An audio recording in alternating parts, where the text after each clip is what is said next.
గురుభ్యో నమః. వేమన పద్యం ఇప్పుడు మనం చెప్తాము.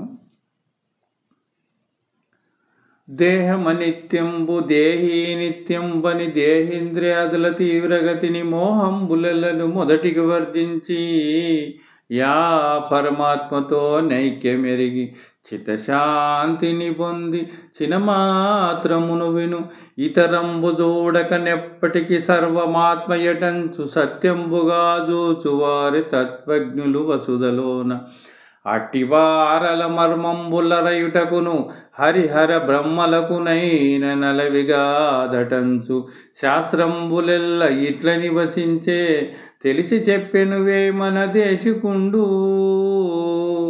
ఇంత చక్కటి పద్యం మనకు చెప్పి ఉన్నారు.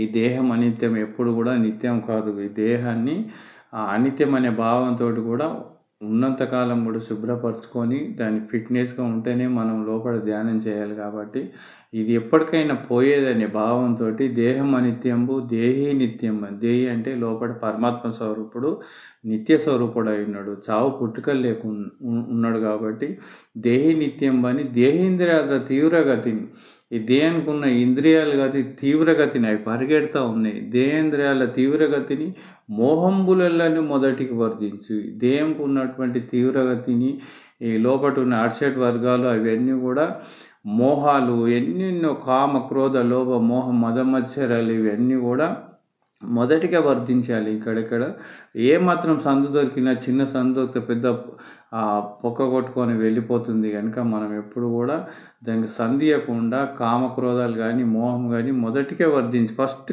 కట్ చేసేసేయాలి. అలా చేస్తే కానీ అది ఊరుకోదు. లేకపోతే మాత్రం అది నీకు స్పష్టంగా తెలియబడుతుంది. మోహములను మొదటికి వర్జించి యా పరమాత్మతో నైక్యం మీరు నువ్వేం చేయాలి? ఆ పరమాత్మతోటి నైక్యం కావాలి, దాంట్లో కలవాలి. యోగం అంటారు కదా, పోయి నైక్యం ఎరిగి దాంట్లోపట గుర్తించి అందులో లీనం కాలి.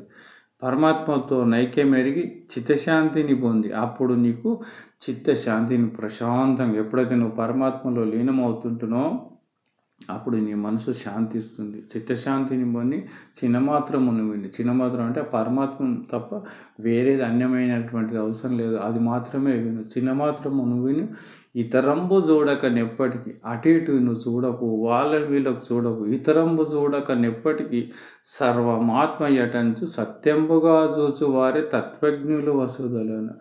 అంటే అటు ఇటు చూడకుండా, ఇతరులను చూడకుండా సర్వంలో ఉన్నది పరమాత్మ స్వరూపమే అని సత్యంగా చూసిన వారే. బుక్కులు నాలెడ్జ్ కాదు, ఇక్కడ వాళ్ళు వీళ్ళు చెప్పింది కాదు, నీ అనుభవం లోపట సర్వంలో పరమాత్ముడు క్లియర్గా ఉన్నాడని సత్యంగా నిజంగా ఎవరైతే పరమాత్మను దర్శించారో వాళ్ళను హరిహర బ్రహ్మలకునైనా నలవిగాదటంచు. హరిహర బ్రహ్మలకు కూడా ఇది సాధ్యపడతలేదు.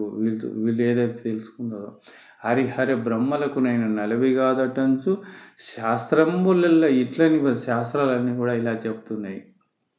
ఎందుకంటే ఇది మానవ జన్మ చాలా గొప్పది. ఇది అంత ఈజీ కాదు, ఇది అరుదు. ఎంత గొప్పదంటే 84 లక్షల జీవరాశులల్లో గొప్ప జన్మ మానవ జన్మనే. కాబట్టి పశుపక్షాదులు అవన్నీ కూడా వీటికి జ్ఞానం ఉండేది, తెలివితేటలు ఉంటాయి, సంసారం అన్నీ చేస్తాయి. కానీ భగవంతుని తెలుసుకునే జ్ఞానము కేవలము మానవునికి మాత్రమే పెట్టారు. అది 84 లక్షల జీవరాశులలో మనకు లక్కీగా ఈ దేహం వచ్చింది. ఈ దేహం మనము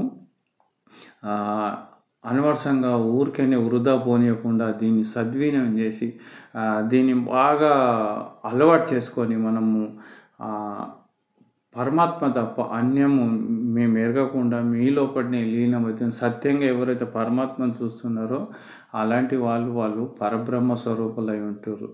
ఇతరంబు చూడక నెప్పటికీ సర్వమాత్మ యటంచు సత్యంబుగా చూచు వారి తత్వజ్ఞులు వసుదలోన అట్టి వారల మర్మంబు లరయుటకును హరిహర బ్రహ్మలకునైన నలవిగాదటంచు శాస్త్రంబులెల్ల ఇట్ల నివసే తెలిసి చెప్పిన వేమన దేశికుండు. అంటే వేమన కూడా శాస్త్రాలలో ఇట్లా రాయబడ్డది, ఇది వాస్తవమే, నేను కూడా నా అనుభవపూర్వకంగా తెలుసుకొని ఇది 100%గా వాస్తవమే అని వేమన గారు మనకు అందించి ఉన్నారు.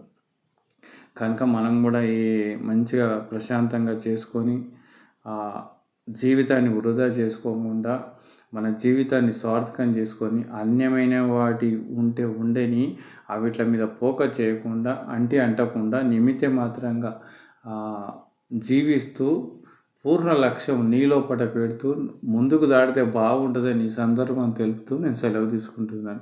జై గురుదత్త.